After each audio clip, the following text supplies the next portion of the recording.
कि शिव मंदिर में बहुत अच्छा है और बहुत ही पावरफुल मंदिर।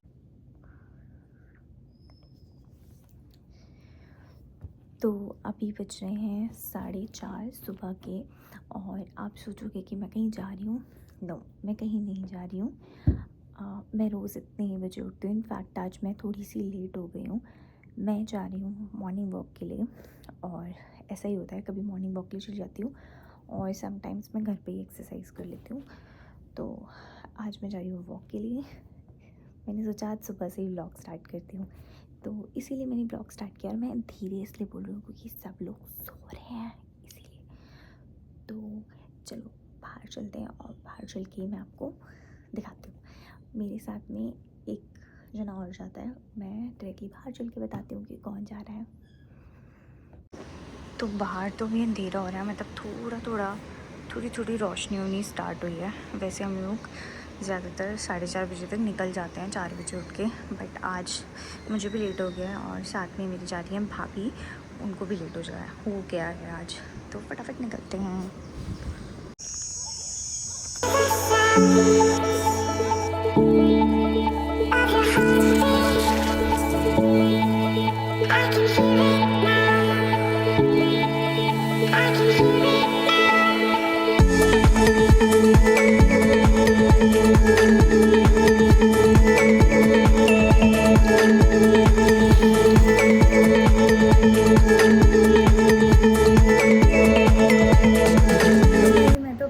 एक्सरसाइज करके ख़त्म करके आ चुकी हूँ घर। और सच में यार बहुत गर्मी है, बहुत ज़्यादा गर्मी है, बट ठीक है।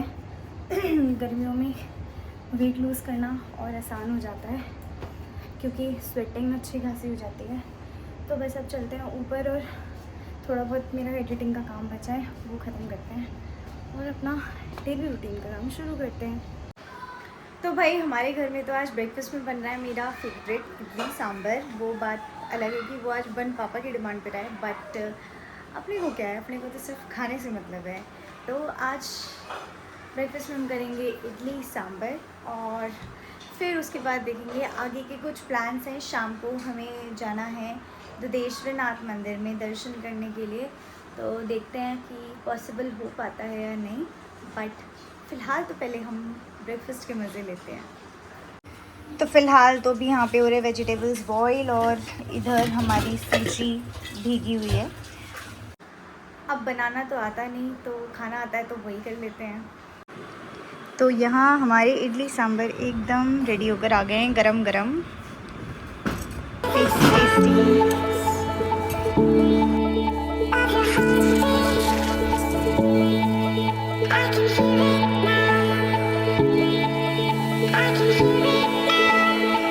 बहुत टेस्टी है। मेरी मम्मी से बेस्ट इडली सांभर कोई नहीं बनाता। मैंने आज तक कभी नहीं खाया। Thank you mummy. बस मम्मी की तारीफ कर दो तो मम्मी खुश हो जाती हैं। तेरी भी तारीफ करो तो खुश होती है।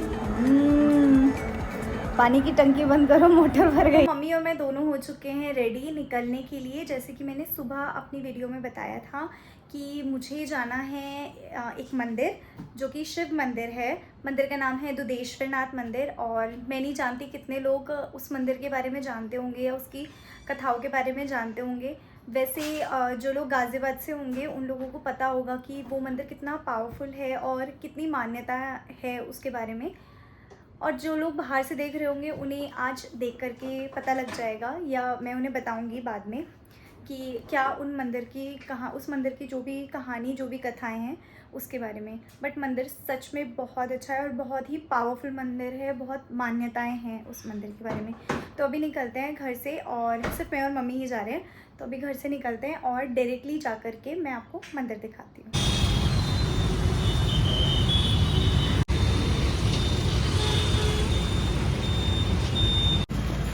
तो यहाँ मैं मंदिर के बाहर पहुँच चुकी हूँ। स्कूटी मैंने पार्क कर दी है और सामने है मेरे एंट्री गेट। पहले प्रसाद लेंगे और उसके बाद हम चलेंगे अंदर दर्शन करने के लिए।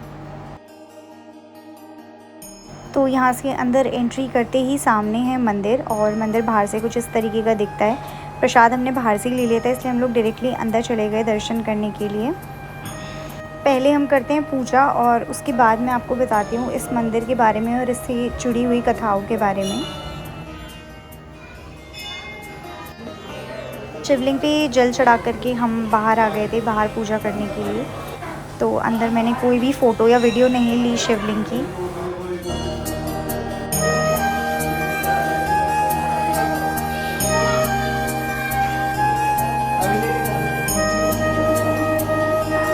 मंदिर के थोड़े से बाहर आके यहाँ पे माता रानी का बहुत ही सुंदर सा दरबार है। उसके बाद चलते हैं हम यहाँ के साइड वाले मंदिर में, जिस जगह से यहाँ की कुछ हिस्ट्री भी जुड़ी हुई है। ये आप जितनी भी मूर्तियाँ देख रहे हो, ये उन संतों की है जिन्होंने अपनी सारी ज़िंदगी यहीं पे ही शिव की आराधना करी, उनकी तपस्या करी, उनकी पूजा करी और उसके बाद यहीं पे ही उन्होंने समाधि ले ली। और ये जो मूर्ति के आगे आप कुआं देख रहे हो, कहा जाता था कि इस कुएं में जो पानी होता था वो कभी शहद की तरह टेस्ट करता था तो कभी दूध की तरह। और मान्यता तो ये भी है कि शिवलिंग पे जो भी जल, दूध, घी और शहद चढ़ाया जाता था वो यहीं आता था, इसी कुएं में।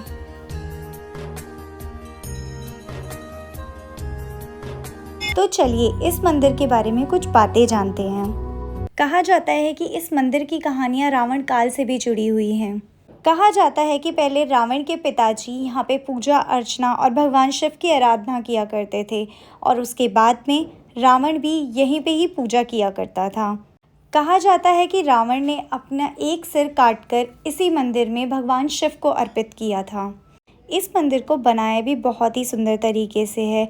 यहाँ पे एक ही पत्थर से पूरे मंदिर की नक्काशी की गई है और मंदिर के गेट पे भगवान गणेश जी को विराजमान किया गया है।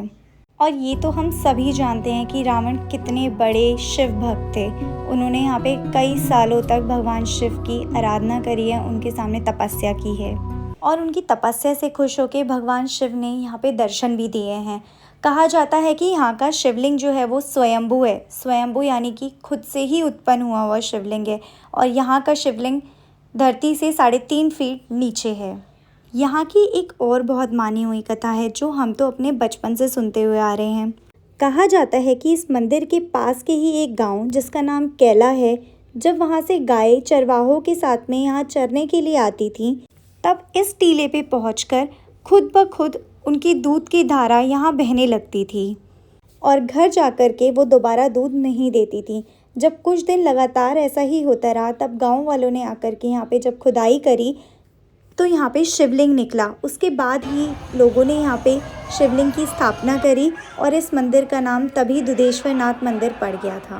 वैसे तो यहाँ पे हमेशा ही बहुत भीड़ रहती है, लेकिन शिवरात्रि में यहाँ पे लाखों की तादाद में लोग आते हैं सिर्फ शिव जी की एक झलक पाने के लिए और उनका जल अभिषेक करने के लिए। अब आपको ये देख कर के लगेगा कि यहाँ पे इतनी सारी शिवलिंग क्यों?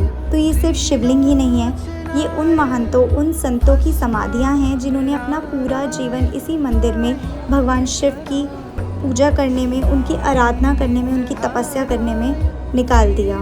इसीलिए उनकी समाधियाँ भी इसी मंदिर में बनाई गई है और उसके ऊपर से शिवलिंग की स्थापना करी गई है। तो शिवलिंग के साथ साथ में हम यहाँ का भी जल अभिषेक ज़रूर करते हैं। और हम यहाँ पहुँचे भी बहुत सही टाइम पे थे कि हमें दर्शन भी बहुत आराम से हो गए थे और साथ ही में आधे घंटे वेट करने के बाद में हमें आरती भी बहुत ही आराम से देखने को मिल गई थी। तो अब आप भी आइए और आरती में दर्शन कीजिए भगवान शंकर की।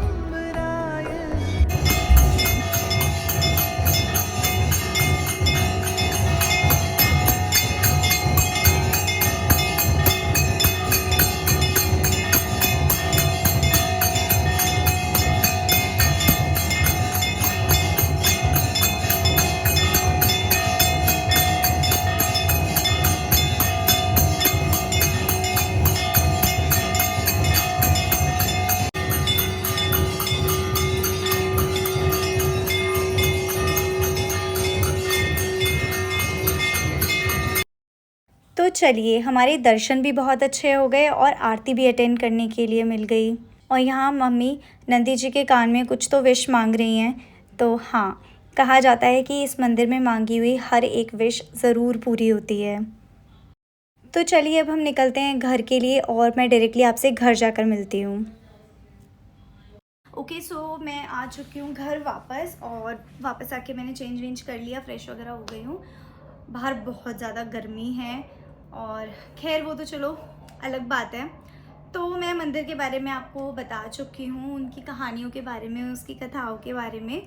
और जो वो लास्ट वाली कहानी थी, जो गाय होती थी वो वहाँ पे खुद आके दूध दे के जाती थी, तो वो कहानी तो जब हम छोटे छोटे थे तो हम बचपन से वो कहानियाँ, वो कथाएँ सुनते हुए आ रहे हैं। तो हाँ, सच में वो मंदिर एक्चुअली बहुत पावरफुल है। और जो भी आप विश मांगते हो, वैसे भी भगवान शंकर तो बहुत जल्दी खुश हो जाते हैं। तो हाँ, आप जो भी वहाँ पे विश मांगते हो वो विश ज़रूर ज़रूर ज़रूर पूरी होती है।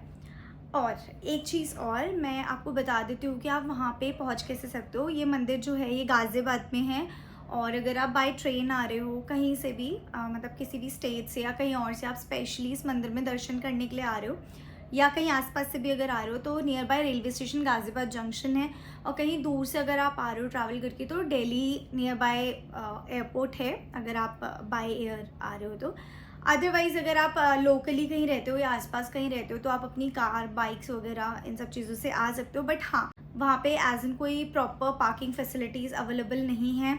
आपको सड़क के साइड में ही जो थोड़ी बहुत जगह होती है, वहीं पे आपको पार्क करनी पड़ती है। बाकी मैं अपना एक्सपीरियंस क्या ही बताऊँ। ऑब्वियसली जब आप मंदिर में जाते हो, कहीं भी किसी भी मंदिर में दर्शन करने के लिए जाते हो, तो बहुत अच्छा, बहुत पॉजिटिव फीलिंग्स ही रहती है। तो मेरे साथ भी वही है, बहुत अच्छा एक्सपीरियंस था। और गए मंदिर में बहुत बार है, बट हाँ, वीडियो मैंने फ़र्स्ट टाइम रिकॉर्ड करी। ऑब्वियसली मैंने सोचा कि अगर हम कहीं इतनी दूर जाते हैं घूमने के लिए, वहाँ का अगर मैं व्लॉग शूट करती हूँ, तो मेरे घर के आसपास भी यार ऐसी बहुत सारी जगहें हैं जहाँ हम जाते हैं, बट हम कोई भी वीडियोज़ नहीं बनाते, व्लॉग नहीं बताते, अवेयर नहीं करते।